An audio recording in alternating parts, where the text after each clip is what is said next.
12 Central Coast News at 6. Flying cowboys, clowns, and rodeo queens. Oh my, the Elks Rodeo is in full swing, and this year, tighter security's on hand. We're live with all the action. Motorcyclists love it and drivers hate it. We're talking about lane splitting, a full report on efforts that could put restrictions on the maneuver. And we have the latest on the Santa Barbara oil spill and how businesses are being affected by the accident.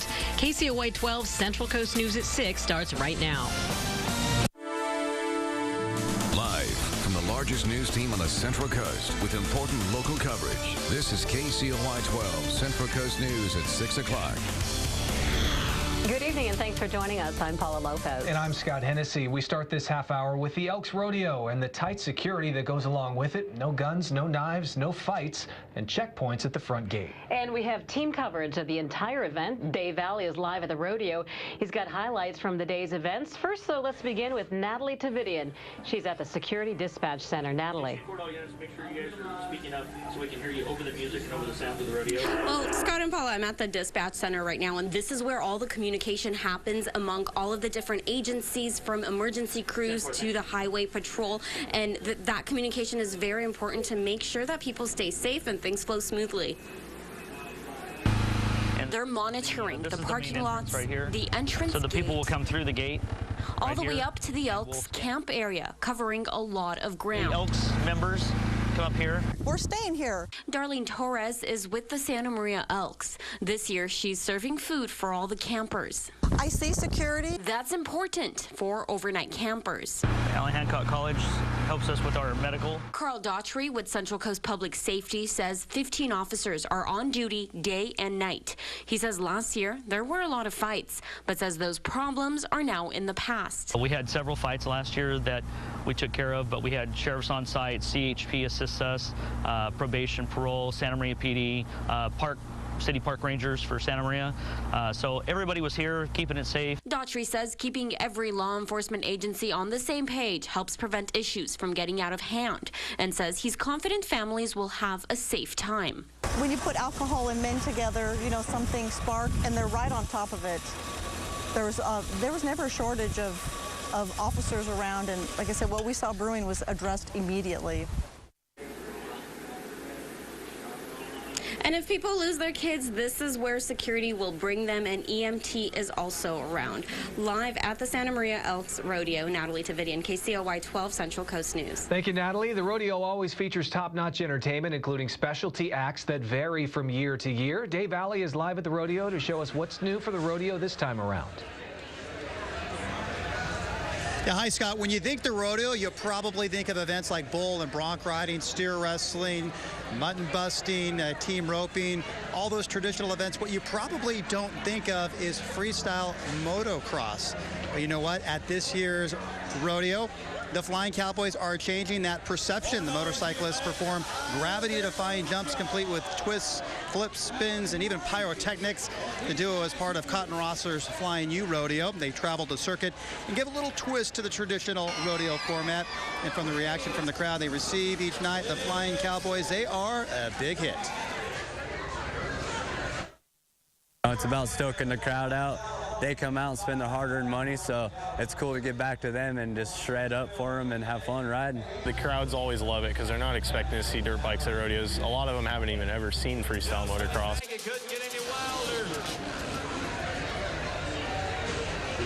Both guys say they absolutely love being part of the rodeo. While they may not be a cowboy in the traditional sense, they feel like they're just one of the guys out here, even if their choice of headwear is a helmet instead of one of these wide-brim cowboy hats here, the Resistol that I'm wearing here tonight.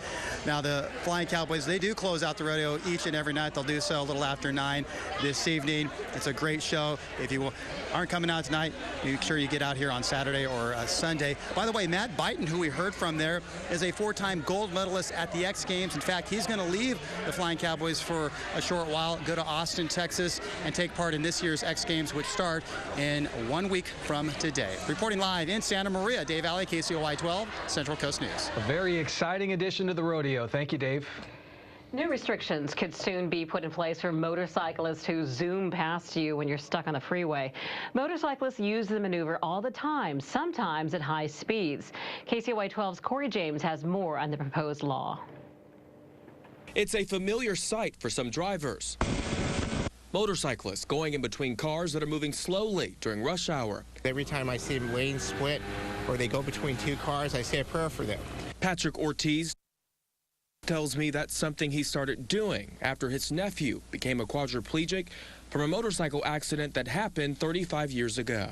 They have no idea about who, what, or the condition of people that are around them. I am 61 years old right now, and I am not the driver that I was when I was 25. My reactions, my peripheral vision. But what some consider to be dangerous could soon be legal in California. The state assembly approved legislation allowing bikers to lane split so long as they do so at speeds below 50 miles per hour and no faster than 15 miles per hour when cars are stalled next to them. Gary Hartgen, who's been starting motorcycles since he was 15, thinks lane splitting is a good thing if it's done with care. I see a lot of people driving too fast, splitting traffic. They don't give the drivers in the cars time to react to them going by them, and that's when the accidents happen. And to avoid accidents from happening, the CHP has some tips that bikers can follow.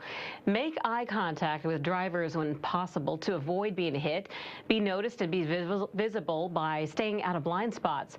Have a plan of escape in case a motorist enters your path. And, of course, don't drink and drive.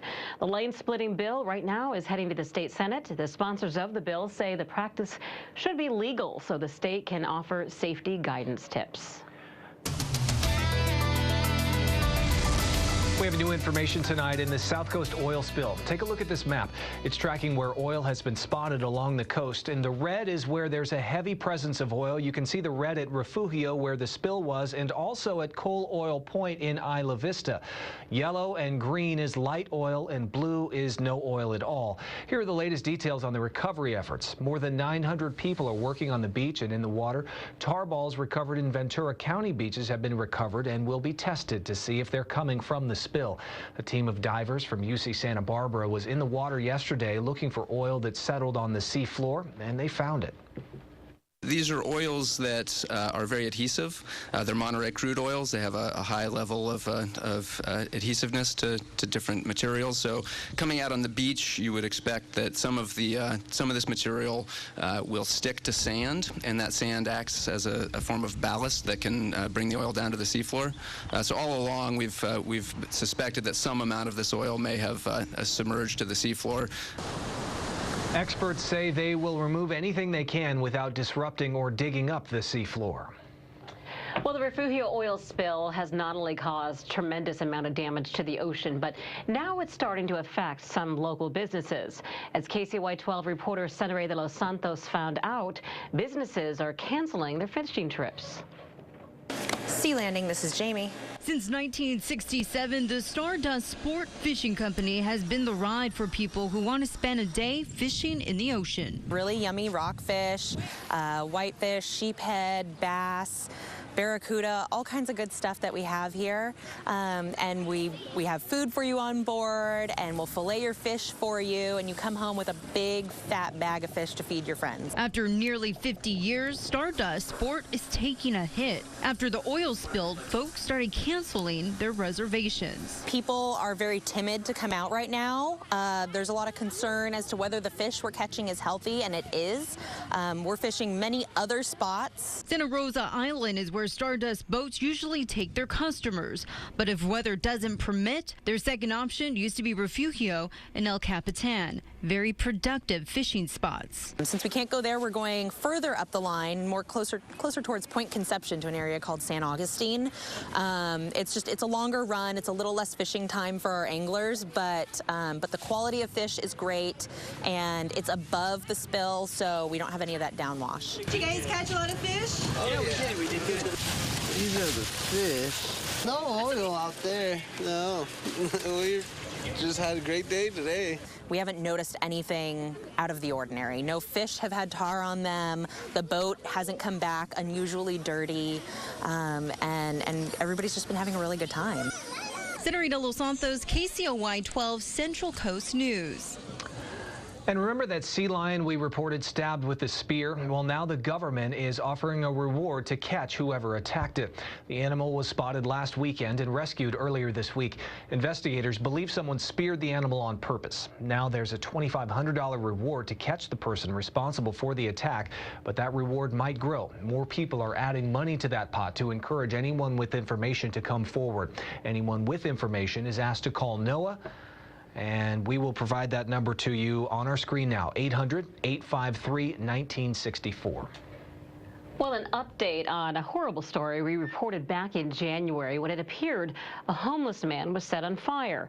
Now it appears it was an accident. John Frazier was sleeping on the beach at Seaward in Ventura when he woke up covered in flames back in January. After several months of investigating, police are no longer looking for anyone. Investigators say Frazier has been uncooperative with investigators and has changed his story of what happened. Also, a witness contradicted Frazier's initial statement. He is still being treated for his injuries at USC Medical Center in Los Angeles. Well, let's take you back outside of the Santa Maria Flying Cowboys, and coming up next, the Rodeo Queens. Stands are starting to fill up. The rodeo begins at 7 tonight. Those queens have spent weeks fundraising. How is it impacting the community? All of their good work. Keith Carls has a live report for us next. This is KCOY 12 Central Coast Local News.